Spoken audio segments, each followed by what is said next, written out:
Tremendous here, and I got another book review here for you. This one is actually a collection of short stories called Tales of Starships and Apocalypse by Andrew McGregor. It is available on Kindle Unlimited, which is how I got it with my subscription, but it looks like you can get it on ebooks for $4.99 or a paperback for $13.99. It is obviously heavily science fiction. It is 368 pages and was published June 25th, 2019. And I picked this book up. The author reached out and asked me to check it out. Actually, asked me a couple of times. I know, real life just got in the way. But I did get to it, and I did read every last page. And I got to be totally honest with you. This book, the vast majority of the stories in this book are phenomenal. I mean, really, really good. And the longest one is, it's about real, like non-spoilers. People are taken from Earth to fight in literal war games. And it is just it's a terrific story. It really is. It's a short story. It's maybe 30 to 80 pages. I'm not really sure. More than 30. Anyway, it's like less than 100 pages. It's got to be. But it is an amazing story. Just amazing. I mean, I would really like to see a full-blown start to finish novel with just that story. But there was a ton of really good stuff on there. There's one where they're in the future and they're basically in like huge power armor, but the power armor is sentient, and the whole story is based off. It's a handful of pages, but the whole short story is based off the perception of this sentient power armor and how it resents its human user and how it's aware of everything and how it registers the death of its friends when the armor gets shot up and destroyed. It's truly amazing. I mean, so many great stories, so many great little short stories in this book that again, they feel like previews. A lot of them feel like previews, which is my only complaint. You know, a short story has a beginning, middle, and end, just like everything else, but it's just a lot of them end too open-faced, which is not all of them, but too many of them do, and it kind of irritates me a little bit. It's just they still got to have a beginning, middle, and end. Some of them, they just kind of, it's not even a cliffhanger, they just end. And that aggravates me. It's more of a preview than a short story, but that's just me being a whiny complainer. These little short stories are, well, tremendous. Little self-appreciating humor. But anyway, really good, really worth checking out. Pretty much all of them are sci-fi. Some of them dabble a little bit in fantasy more than sci-fi, but tons of really good stories, and I really, really can't just recommend this book enough. It's phenomenal. I'm giving it 4.5 out of 5 stars. The only reason I'm not giving it a full 5 out of 5 is because it was just a few of the stories that just ended. It was too open-ended. It was abrupt and jarring, and I can't give it a 5. I want to, but 4.5 stars I got to stick with because some of the stories just they just stop. And it's like, give me an ending, give me something. It doesn't have to be a great ending, but it has to be an ending. And that's me just being greedy and whiny, but damn it, it's my review page. I'm allowed to be. Grammatical errors, I didn't see any. Syntax, word usage, misspellings, all that, nothing like that in this book. So not only did they proofread it, but they edited it well. They lined everything up. This author knows what they're doing. I really appreciate this book, and I will definitely be looking for some more. 4 out of 5 stars, and I cannot recommend it enough. The link to the book will be in the description. If you like sci-fi, especially short story sci-fi, check this stuff out, especially the war game story. It's so good. But the power armor one is probably, it is definitely dear to my heart. So, all right, that's it for non-spoilers. I'm going to go ahead and play a quick ad, and then I'm going to jump into spoilers. So if you don't want spoilers, stop right now, go check out the book, come back later, and we can talk about it. Leave a comment in the comments section below, and we can have a conversation about it. I'd love it. But if you don't mind spoilers, or if you've already read the book and you want to hear my spoiler side of things, stick around after the ad. All right, in case you guys didn't already know, I am a self published author, which is why I'm so passionate about self published books. It's available on Amazon.com and paperback, Kindle, and Kindle Unlimited. If you're interested, the link's in the description. I'd really appreciate it. Checked out, left a review. So get ready, spoilers are coming up next. So if you're still here and the music stops, it's your fault. All right, you're still here, so let's get to it. So I'm not going to go over every single one of the short stories because there's like 20 of them, and that make this an hour-long review. And I'm honestly, nobody wants that. So I'm going to go over some of my favorites, and the rest of them, you'll just have to check the book out yourself because it is not a waste of your time. If you like science fiction, you want to check this book out. It's a good read, it's an easy read, and it's super entertaining. One of the better stories in this one is chapter 3 or something like that. Anyway, basically, this guy wakes up and the world has been attacked by demons. Like, no kidding, legitimate apocalyptic demon attack. Whole world's being erased, right? His wife and kids were taken from him. His wife is dead. He watched her die. Somehow he survived, and his kids got taken. He wakes up. He's beat up, but he's not like crippled or hurt or maimed or anything like that. He's just beat up. So he gets up and he's got a 1911 handgun, and that's important because he's walking. He gets up and he starts going after where he thinks his kids were taken. And as he's running after his kids, he's got this 1911 out, and it shows you some pretty horrible things. He's in the middle of some town, and it's all wrecked. I mean, literal Bernie hell demons are walking around the landscape, just doing what demons do. Stereotypical demons. Anyway, he runs into this one in particular, and it like sees the gun and sees him and helps him.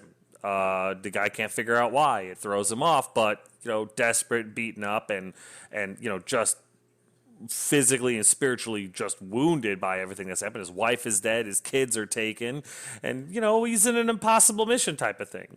So the demon actually sees him and helps him escape from other demons. He gets picked up by some soldiers. The demon, of course, doesn't come with, and the demon's like, "Go, your family's done. You go, just get out of here." And he goes with the soldiers, but of course he can't leave good enough alone. He goes back after his kids. And when he gets back into the town, some of the soldiers come with, and they run into extra demons and, of course, get their butts kicked. It's pretty graphic. I mean, the author is not shy about blood, gore, and death at all, and he describes it and writes it very well. The demons are surrounded everybody. They kill all the soldiers that are helping him, and they're about to just perforate this guy. They got these big Bernie hell brewed spears or whatever, and they're about to just ventilate him. And the one demon that saved him before comes up, and you think he's gonna kill the guy, and then he kills all the demons around him with his spear, and it's really awesome. And it turns out that the demons are us. When we die, we go to hell. We get tortured until it warps our souls into this demon facade. Well, the demon saw the 1911 that the guy was wielding and knew the gun was his.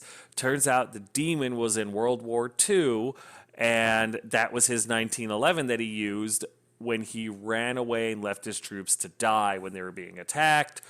He got caught later on down the road and was killed, or he made it back to the States, lived with the guilt, and got killed some other way. I don't remember exactly how, but he ended up in hell where he was tortured for all this time until they attacked the world, and he was a demon officer.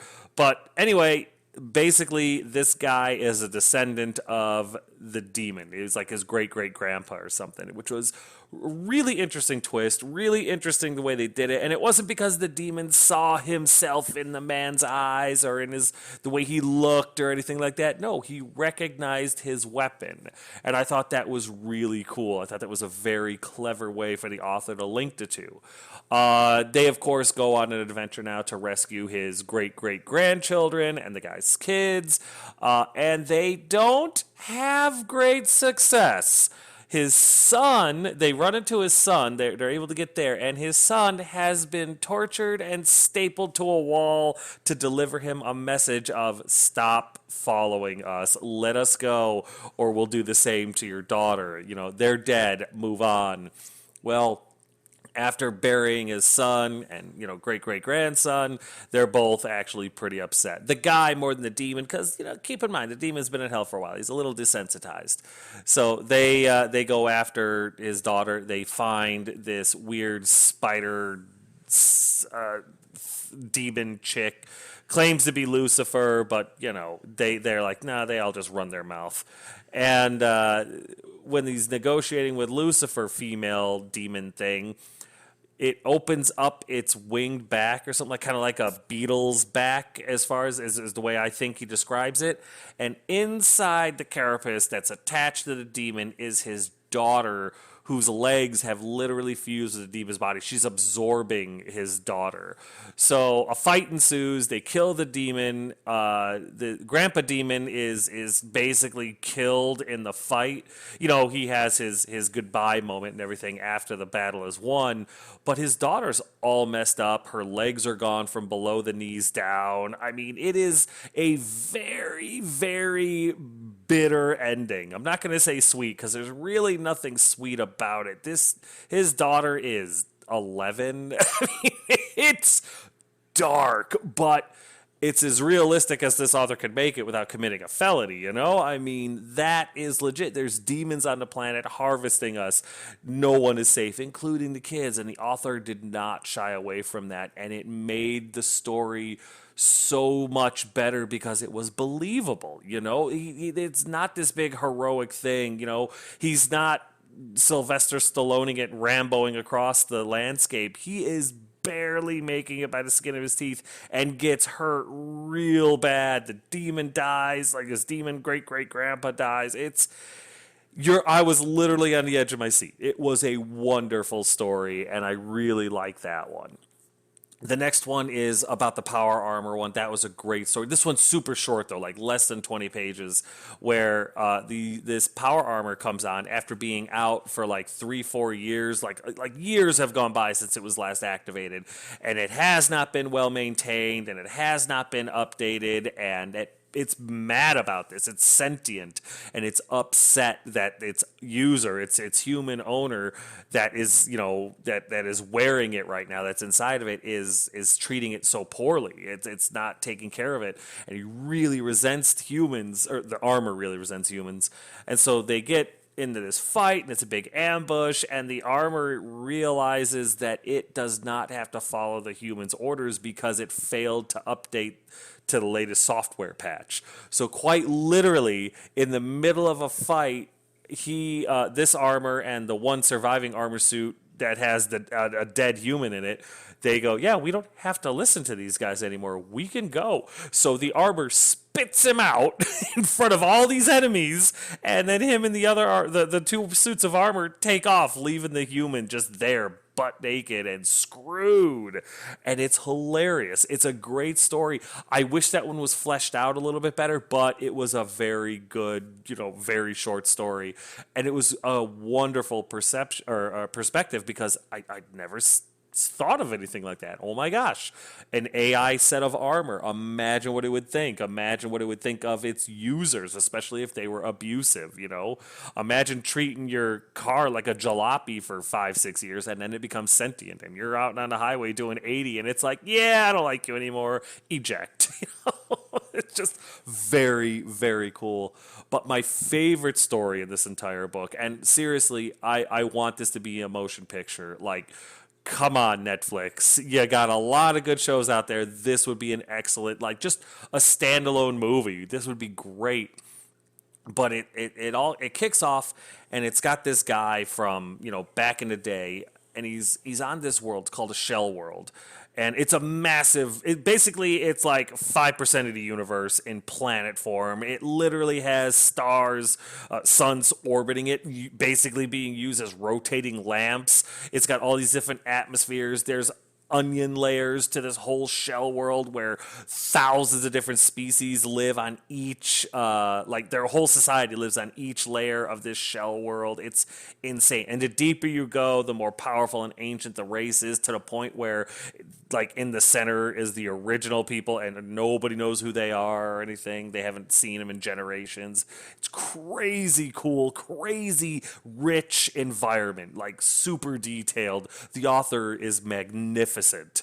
And what's going on is the aliens, the more advanced, rich aliens, take humans and different races all over the world, and they pit them against each other. They do war games against each other for prizes that they if the humans survive, they get to sell the points that they earn, or use the points that they earn to purchase upgrades for themselves, like literal superhero powers and technologies and abilities that they can take back in order to improve their species over time. You know, they basically become leaders of the species and use what they've won in their battles to advance the species until they can join the collective as a society on the shell world. And if they lose, then the other races come and basically turn us into a slave race. They slaughter like 90% of the population, and the next 10% live out what's left of their endangered species situation as in servitude of these other more evolved races. It's very cool, but the battles, they're the best part of oh gosh, what's that movie? Oh, I'm blanking. It's the little kid that's like the wizard at fighting. It'll occur to me later. I'm sorry, but it's the best part of all the different war game movies out there. Like the fights, the battles, and just how difficult they are, and the strife that the individuals find out. And I'll be honest with you, there's 3 humans that are in the main story. Not all of them survive, and the ones that do are forever changed, forever warped, and they quickly grow to see themselves turn into the bad guys. It's a wonderful story, though. I know this is a spoiler section. I should give more details, but I really want you guys, if you like sci-fi, to go out and get this book. It is so good, and it's cheaper than a value meal. It's worth it. It is so worth it. There are a handful of stories that aren't that great. I would say 3 in total. They're not fleshed out enough even for a short story, and they just end abruptly. It'd be like if I ended my video.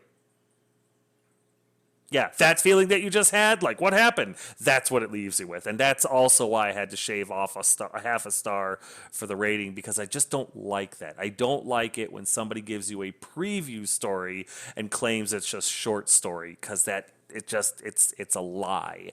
And don't get me wrong, I'm used to being lied to, but that doesn't mean I have to like it. So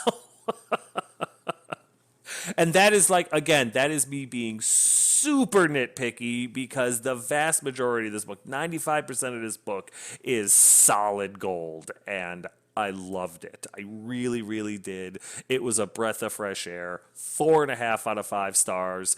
Please, if you enjoy sci-fi, go check this book out. You will not be disappointed. And if you doubt me, go get the book. Read it, check it out, and then come back and let me know if I was right or not. We can have a discussion. We can talk about every single one of these stories. I would absolutely love that. All right. Well, that's going to do it for this one. Another book review down into history books. As always, if you have any questions, comments, concerns, or complaints, feel free to comment in the comment section below, and I will get back to you as quick as I can. And as always, thanks.